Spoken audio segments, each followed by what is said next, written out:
What's up, guys? Just wanted to talk about a topic that me and a coworker were talking about today, and it's about this new wave of cat mom, dog mom, furry mom, or whatever they want to call it.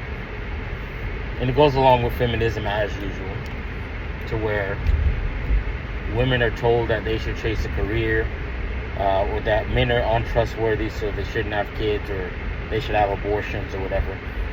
But they can't kill or destroy that motherly nature that God put in them. They can't get rid of it.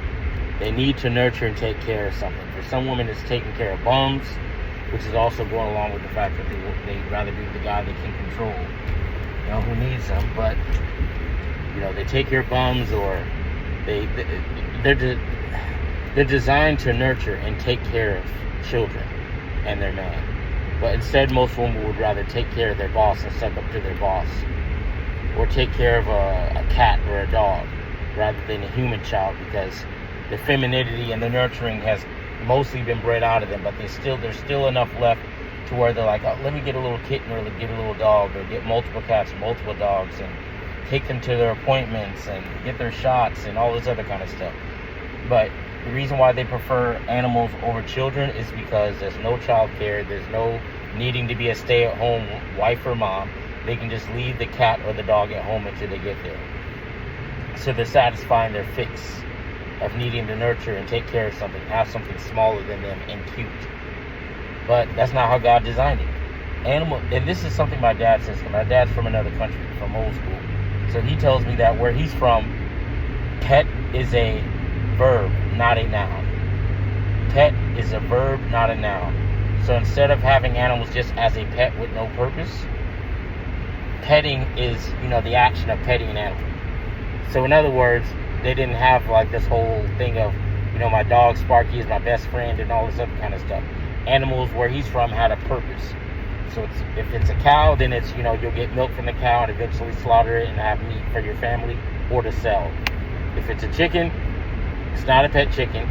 It's going to produce eggs, and then when you're ready to kill it and have chicken, then you can do that too. And with dogs, you had herd dogs to herd the dogs, herd the sheep for you. Then you had dogs that would, help you hunt and things like that. But anyways, though, America's twisted anyway now. So, that's why I'm doing these videos, just to call it out. It's just nuts. There's nothing more that causes me to roll my eyes more whenever I was back in the dating game. Besides when they say, what sign are you? Or ask, what sign are you? But right after that, it'll be like, oh, look at this picture of my cat, and oh, I'm a dog mom, or look at my baby. And I'm thinking it's an actual baby, and then they show me a cat or a dog. And of course, guys, we can, have a tendency to lie when we're trying to clap. So we're going to look at the phone and be like, oh, yeah, that's nice. Cool. Oh, how cute. Good and well, we're looking at her like something's wrong with her. Especially the ones where they have a ginormous dog. Your mind starts going other places. You're like, what's the point of this tiny girl having this big dog? Because you know what I'm getting at. Certain stuff goes on. But, of course, a woman would never admit that, so you don't even bother asking. But, yeah, it's just nuts. It's just sad. They'd rather have a bunch of cats than have kids with a good man. It's just crazy, man. It's nuts. Crazy world we live in. But this is a part of me expressing my thoughts. So some people agree, some people don't. But it's just crazy, man.